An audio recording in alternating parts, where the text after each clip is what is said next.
आता बातमी आहे सिंधुदुर्गमधून। सिंधुदुर्गात महायुती विरुद्ध ठाकरे गट अशी लढत आहे। जिल्हा परिषद पंचायत समिती निवडणुकीमध्ये रंगत पाहायला मिळते। जिल्हा परिषद आणि पंचायत समितीच्या निवडणुका 7 फेब्रुवारी रोजी होत आहेत। सिंधुदुर्गमध्ये महायुती विरुद्ध ठाकरे शिवसेना अशी लढत पाहायला मिळते। प्रचाराच्या अंतिम टप्प्यामध्ये 3 फेब्रुवारी रोजी महायुतीच्या उमेदवार यांच्या पहिल्या प्रचारासाठी सभा ही कुडाळ इथे झाली। कुडाळच्या हायस्कूलच्या पटांगणावर संध्याकाळी 4:30 वाजता तिचं आयोजन करण्यात आलंय आणि उपमुख्यमंत्री शिंदे यांच्यासोबत आमदार निलेश राणे सुद्धा उपस्थित असतील, दीपक केसरकर असतील, रवींद्र फाटक सुद्धा त्यासाठी उपस्थित असतील। आमचे प्रतिनिधी सुरेश कौलगेकर या सगळ्या संदर्भात आणखी तपशील आपल्याला देत आहेत। सिंधुदुर्ग जिल्ह्यातील जिल्हा परिषद आणि पंचायत समितीच्या निवडणुका आहेत।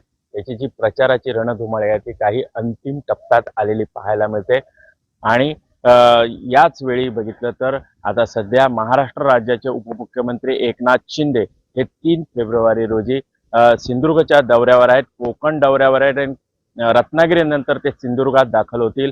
सिंधुदुर्गात उद्या सायंकाळी 4:30 वाजता ही कोकणातील पहिली जाहीर प्रचार सभा ही होणार आहे। महायुतीची ही पहिली प्रचार सभा होणार आहे। या एकंदर पाहिलं तर सिंधुदुर्ग जिल्ह्यात बघितलं तर सिंधुदुर्ग जिल्ह्याच्या जिल्हा परिषदच्या 50 व पंचायत समितीच्या 100 जागांसाठी ही निवडणूक होत आहे आणि या निवडणुकीत बघितलं तर सध्या विशेष म्हणजे नारायण राणे यांच्या नेतृत्वाखाली महायुती ही एकत्रितपणे एकसंघपणे लढताना दिसते।